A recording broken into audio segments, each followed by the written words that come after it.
Segerea mjambo. Mbona nahisi kama mnaumwa? Nahisi kama mnaumwa kama ninavyoumwa mie eh? Mko vizuri eh? Haya, naomba tafadhali tukunjeni ngumi tafadhali. Segerea kunja ngumi tafadhali. Babangu, mbona ukunji ngumi, umenuna? Mama kakukera nyumbani? Pole. Segerea people!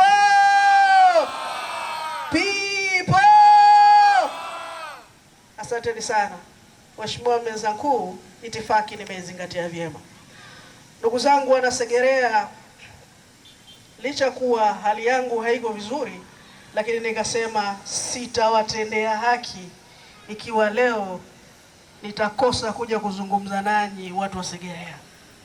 Licha ya mvua ya hapa na pale, nimeambua mlikuwa wengi kidogo, lakini kutokana na mvua tena watu wengine wameondoka, lakini hata hivyo nyewe mliobaki naomba mjipongeze tafadhali. Asanteni sana. Ndugu zangu wana Segerea, mimi na mambo mawili matatu ya kuzungumza na nyinyi. Jambo la kwanza, mnajua kama katika nchi yetu hakuna demokrasia ya kweli. Licha ya mfumo wa vyama vingi ambao tulokoko nao, lakini hakuna demokrasia ya kweli. Wiki moja iliyopita, ndugu zangu, mwenyekiti wetu tulikuwa naye kanda ya Kusini, alikuwa anafanya shughuli zake za chama na shughuli zake za siasa kwa ujumla, lakini kilichompata, wamembambikizia kesi ya uhaini, kitu ambacho sio kweli na sio sahihi kufanya hivyo. Sasa ninaposema kuwa hakuna demokrasia ya kweli wala hakuna haki katika nchi yetu, ni kutokana na matendo haya yanayoendelea, yanayosababishwa na serikali ambayo ilikuwa huko madarakani. Sisi Baraza la Wanawake Chadema tunalaani vikali na tutaendelea kulani kitendo cha mwenyekiti wetu kuwekwa ndani, na nawaambia mahakama, ikifika tarehe 24 tunataka mwenyekiti wetu aachiwe huru pasi na masharti ya aina yoyote. Vinginevyo, ikiwa hawatomwachia huru, BAWATA tutachukua hatua zinazostahiki.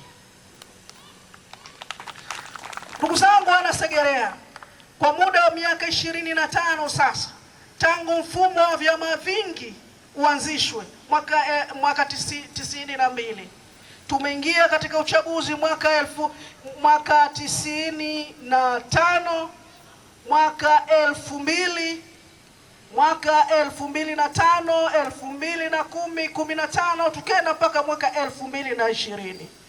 Wana Segerea, nyinyi wenyewe mashahidi, mmekuwa mstari wa mbele kwenda kupiga kura na kuchagua viongozi ambao nyinyi mnawahitaji, lakini viongozi hao hawapewi nafasi ya kuja kuongoza. Hii kweli ni demokrasia? Tuna sababu gani sisi wananchi wa Tanzania kuendelea kukubali kwenda katika uchaguzi? Tunasema no reform, no election. Na tunapozungumzia no reform, no election, tunahitaji sheria za mabadiliko mbalimbali ya sheria za uchaguzi, ili kusudi tuweze kwenda kuingia katika uchaguzi wa haki na uhuru.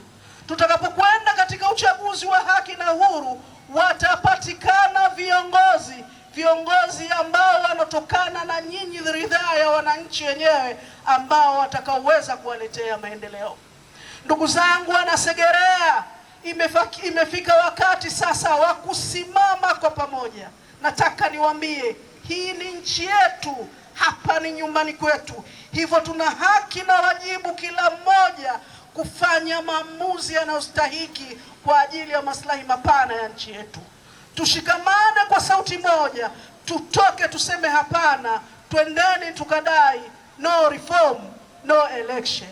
Tukadai mabadiliko mbalimbali ya sheria za uchaguzi ili tuende katika uchaguzi ulio huru na haki.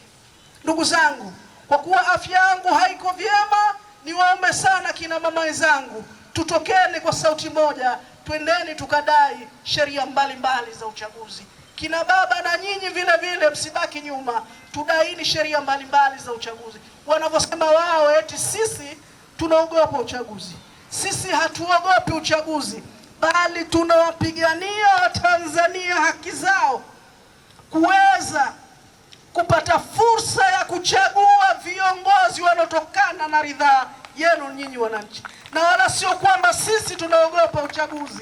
Si kweli, na ndiyo maana tunapigania sheria mbalimbali za uchaguzi. Ndugu zangu Wanasegerea, kwa hayo machache ambayo nilosema, ninaomba sote tusimame kwa pamoja, twendeni tukadai sheria mbalimbali za uchaguzi.